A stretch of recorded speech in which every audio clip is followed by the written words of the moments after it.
Hello et bienvenue dans une nouvelle vidéo. Aujourd'hui on refait une partie de deviner la palette.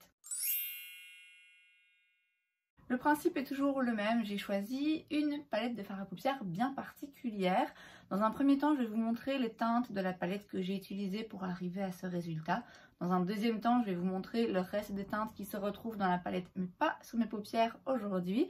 Et le but du jeu est pour vous de découvrir le plus rapidement possible de quelle palette il s'agit. J'ai commencé avec ce fard beige très clair que j'ai mis, vous vous en doutez, juste en dessous du sourcil. J'avais mis avant ça la base à paupières de chez Beauty Bay. Et donc ce fard beige, je l'ai mis en dessous du sourcil et je l'ai fait descendre un petit peu pour avoir plus de facilité par la suite à estomper le reste des fards.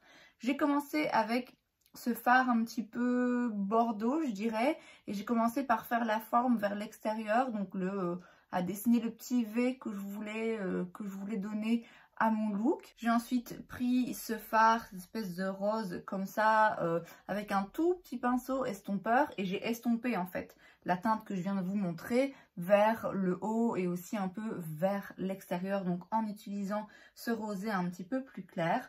J'ai ensuite utilisé ce fard un petit peu plus prune violet et là je l'ai mis plutôt sur la paupière mobile en partant donc du coin externe mais pas en sortant trop non plus, et je dirais jusque 2/3. J'ai quand même mis sur une bonne partie de la paupière mobile. Je l'ai aussi fait revenir un petit peu. J'ai fait quelques allers-retours entre ces deux teintes principalement pour vraiment tout bien estomper et bien mélanger ensemble. J'ai ensuite utilisé un tout petit peu de ce brun foncé pour aller juste un tout petit peu, vraiment juste vers le coin externe, parce que je voulais encore plus foncer et approfondir le coin externe justement.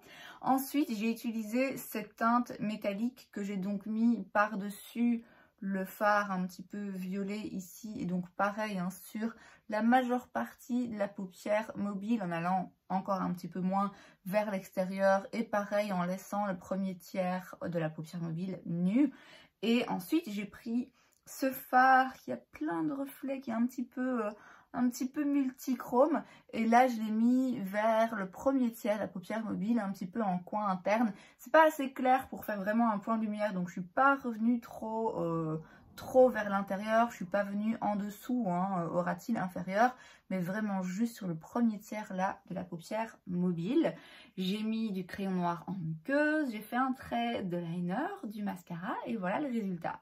Et voici maintenant de l'autre côté donc le reste de teintes qui se retrouvent dans la palette mais que je n'ai pas utilisé aujourd'hui. Il y a 7 autres teintes, ce qui nous fait donc un total de 14 fards. On a une distribution égale entre ces fards puisqu'on a 7 fards mat et 7 fards métalliques lumineux. J'ai l'impression que si vous suivez un petit peu mes vidéos et que vous avez regardé quelques-unes de mes vidéos récentes, je pense que c'est facile parce que j'ai parlé de cette palette plusieurs fois. Je vous l'ai montré dans un haul récemment, je vous l'ai montré aussi dans une vidéo où je teste un petit peu du nouveau make-up avec vous. Donc si vous avez vu ces vidéos, c'est très facile. Si pas, je vais quand même vous donner quelques indices. C'est une palette d'une marque assez connue, assez haut de gamme, mais pas forcément plus connue pour ses fards à paupières, surtout connue pour ses pinceaux qui sont absolument incroyables, qui sont mes préférés, qui sont pas donnés mais qui sont d'après moi des outils qui vraiment changent la donne en termes de qualité de travail et d'application des fards à paupières. Et donc est-ce que vous avez découvert de quelle palette il s'agit? La palette que j'ai utilisée aujourd'hui pour créer ce look, c'est la New Mode de chez Sigma, et voilà à quoi elle ressemble à l'intérieur. Alors je vous en ai donc parlé récemment, j'avais fait une vidéo dans laquelle j'utilisais des nouveaux produits Sigma, enfin nouveaux dans ma collection, y compris cette palette, et ce jour-là j'avais fait un look très neutre et simple. Je m'étais vraiment focalisée sur cette teinte un petit peu plus neutre, un petit peu plus nude dans la palette. Aujourd'hui j'ai décidé de faire un look qui représente un petit peu mieux l'harmonie de couleurs de la palette et ce qu'on peut vraiment en faire en termes de couleurs. Je l'avais déjà utilisé une première fois, je vous avais pas filmé le look mais j'avais fait des vidéos où je portais ces couleurs là et je m'étais focalisée sur des tons un petit peu plus rosés, et j'avais utilisé des fards lumineux. Je pense que c'est celui-là que j'avais utilisé, un petit peu plus rose. Aujourd'hui je me suis donc focalisée sur quelque chose d'un petit peu plus froid, un petit peu plus mauve, prune, intense, et donc c'est ces fards celui-ci principalement que j'ai utilisé. Et pour les lumineux, j'ai utilisé ces deux-là. C'est celui-ci hein, qui me faisait évidemment énormément envie, qui est vraiment très joli. C'est un phare avec un petit peu plein de reflets, mauve, bleuté un peu aussi. C'est pas forcément un phare très unique, il est très beau, mais je peux pas dire qu'il soit particulièrement unique. J'ai l'impression que je l'ai déjà ailleurs dans ma collection et que c'est le genre de phare un petit peu duochrome avec plein de reflets qu'on peut facilement trouver dans d'autres palettes. Néanmoins, c'est un très joli phare et de manière générale, c'est, je trouve, une très jolie palette. Alors en termes d'harmonie de couleurs, je trouve qu'elle est vraiment très bien faite. Elle est vraiment très bien faite. On est clairement plus sur quelque chose de froid, mais il y a quand même moyen de faire des looks qui tirent un petit peu vers le chaud. Il y a un doré un petit peu plus bronze ici. J'aime assez le fait que tout en étant une palette dans les tons rosés et mauve, il y a quand même moyen, comme je l'ai démontré dans l'autre vidéo, de faire quelque chose de très nude et simple. Il y a aussi moyen de faire quelque chose d'un petit peu plus chaud, plus intense. Il y a moyen de faire des looks un petit peu plus rosés, un petit peu plus fun. On a quand même, je trouve, une certaine versatilité dans la palette. Alors, c'est clairement pas une palette arc-en-ciel avec laquelle vous allez faire 1000 looks, mais c'est pas non plus une palette trop monochromatique où il y a 2 looks différents que vous pouvez faire. Je trouve qu'il y a quand même moyen de faire des choses assez sympas. Donc, harmonie de couleurs, vraiment très bien pensée et très bien effectuée. Distribution de fards mat et lumineux correct. On a 7 fards mat, on a un beige très clair, on a des teintes de transition, on a un brun foncé, on a des teintes colorées avec à chaque fois des sous-tons un petit peu différents tout en restant hein, dans une harmonie de couleurs assez cohérente.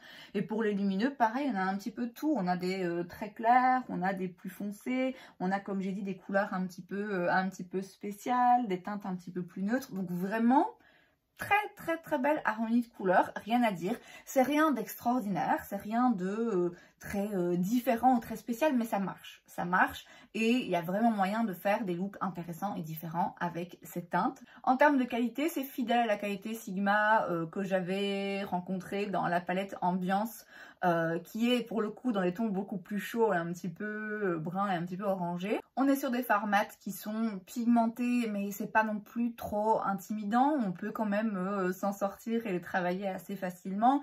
Et les fards lumineux sont jolis. C'est pas des lumineux hyper intenses, hyper pailletés, mais c'est des textures de fards très flatteuses et qui, j'ai l'impression, iraient vraiment bien sur toutes les paupières. C'est vrai qu'il y a parfois des fards lumineux qui sont très beaux, très intenses, mais qui, du coup, en fonction du type de paupières, de l'âge de la personne, ça peut être un petit peu chunky, ça peut être un petit peu disgracieux. Or là, vraiment, on est sur une texture très fine dans les fards lumineux, donc vraiment une chouette qualité, des fards que j'apprécie. Pas ma formulation préférée, mais franchement des fards, j'ai jamais eu aucun problème, que ce soit avec cette palette ou avec l'autre, pour les plusieurs occasions dans lesquelles j'ai utilisé. Ça s'est toujours très bien passé, jamais une mauvaise surprise. Ici, il y a quand même des teintes qui sont pas forcément hyper faciles à travailler ou à formuler de base, et pourtant, pas de problème, pas de tâche, donc vraiment très satisfaite, aussi bien de l'harmonie de couleurs que de la qualité. Et avec cette palette, j'avais retiré, mais vous avez aussi un pinceau Sigma. Je pense qu'elles sont vendues entre 50 et 60 €. Je suis plus sûre. Moi, je l'avais eu en réduction. Je vous conseille toujours hein, d'attendre qu'il y ait des offres et des réductions. Il y en a toujours. Ceci dit, c'est valable pour à peu près toutes les marques. Hein. A priori, attendez qu'il y ait des offres parce qu'il y en aura quoi qu'il arrive. Dépenser 60 € pour ça, je pense pas que je le ferai. En l'occurrence, avec des réductions, je trouve que ça vaut vraiment le coup. En plus, il y a un pinceau Sigma. Moi, ça m'intéresse un petit peu moins parce que j'ai déjà beaucoup de pinceaux Sigma, donc j'ai pas forcément besoin de celui qui est avec la palette, mais c'est quand même vraiment un plus, je trouve. Si la palette vous intéresse et si vous n'avez pas beaucoup de pinceaux ou que vous n'avez jamais testé les pinceaux Sigma, rien que pour ça, je trouve que c'est vraiment intéressant parce que les pinceaux Sigma, je vous assure que ça change tout. Donc globalement, c'est une palette que je suis contente d'avoir, qui, comme beaucoup d'autres palettes, je trouve quand même que c'est un petit peu cher et donc j'attends qu'il y ait des offres. Mais c'est vraiment des jolis produits, des jolies formulations, des jolies harmonies de couleurs. Donc franchement, si elle vous intéresse, vous n'allez pas être déçus. Est-ce que moi j'en avais particulièrement besoin? Non, mais comme j'ai dit, je suis contente de l'avoir et en l'occurrence, je pense que je vais pouvoir l'utiliser pas mal de fois. Et c'est donc tout pour cette vidéo, j'espère que ça vous a plu. Si c'est le cas, n'hésitez pas à laisser un like. Vous pouvez aussi vous abonner à ma chaîne parce que c'est gratuit, donc pourquoi pas. Et moi, je vous vois la prochaine fois. Bye!